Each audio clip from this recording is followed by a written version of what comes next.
Israel के लिए समर्थन जुटा रहा है अमेरिका। अमेरिकी विदेश मंत्री ने सऊदी के विदेश मंत्री से बातचीत की है। देखिए, एंटनी ब्लिंकन ने यूएई के विदेश मंत्री से भी बातचीत की है। आत्मरक्षा के इजरायल के अधिकार की वकालत की जा रही है। यूएस के विदेश मंत्री ब्लिंकन ने ये जानकारी दी है। तो अमेरिका को ये बहुत नागवार गुजरा है और इसीलिए समर्थन जुटाया जा रहा है। जो विदेश मंत्री हैं उनकी तरफ से ये एक बड़ी जानकारी दी गई है। इजरायल के लिए समर्थन जुटाने की कोशिश कर रहा है यूएस, अमेरिका।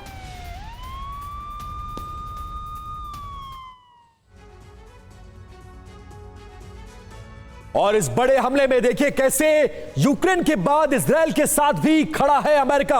और आइए देखते हैं कि अमेरिका के सामने इजरायल के पक्ष में सबसे बड़े 7 जो टास्क हैं वो क्या है। सिलसिलेवार तरीके से आपको एक एक करके बताएंगे। यूएस के सामने 7 बड़े टास्क है। पहला, हमास के हमले को रोकना सबसे बड़ी प्राथमिकता है। दूसरा, इजरायली बंधकों को छुड़ाना जो उनके कब्जे में है। तीसरा, इजरायल के लिए पूरी दुनिया में समर्थन जुटाना जैसा कि यूक्रेन के लिए किया अमेरिका ने। चौथी बड़ी बात, इजरायल तक सैन्य मदद पहुंचाना सबसे बड़ी प्रायोरिटी है अमेरिका की।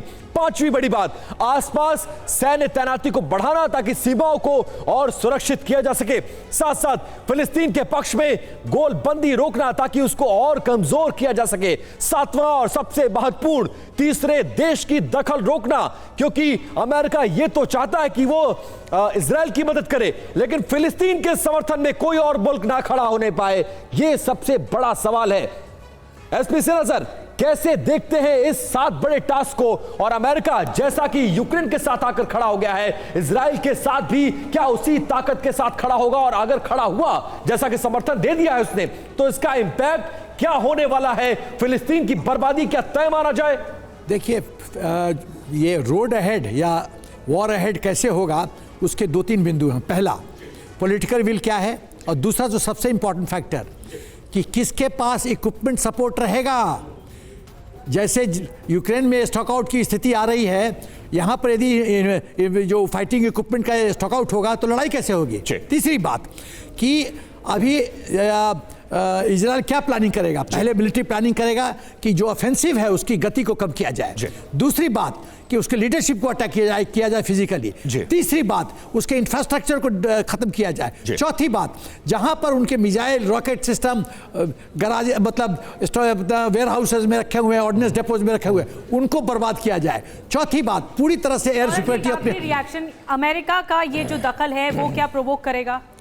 अमेरिका का कोई दखल जो है ये सिर्फ शो ऑफ है। मैं पहले भी बोल चुका हूँ, यहाँ पे उनकी ये मिलिट्री कुव्वत नहीं है कि वो यहाँ पे कोई ग्राउंड इन्वेजन में उसका साथ दे सके, क्योंकि उनकी कुव्वत ये मिडिल ईस्ट में कभी रही ही नहीं।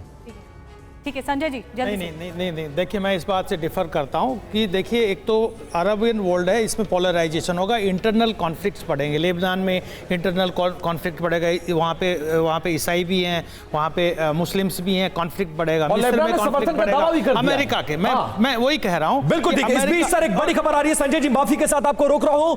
ब्रेकिंग न्यूज के बाद वापस लौटता हूँ आपके पास। जंग के बीच इजरायली आर्मी का बड़ा बयान सामने आया है। इजरायल के पास हथियारों की कोई कमी नहीं है। मतलब इस युद्ध में हमास को धूल चटाकर ही मानेगा इजरायल, और अपना रुख साफ करता हुआ नजर आया कि हमारे पास हथियारों की कोई कमी नहीं, और दुनिया के तमाम मुल्कों से अब समर्थन मिलना भी शुरू हो गया है।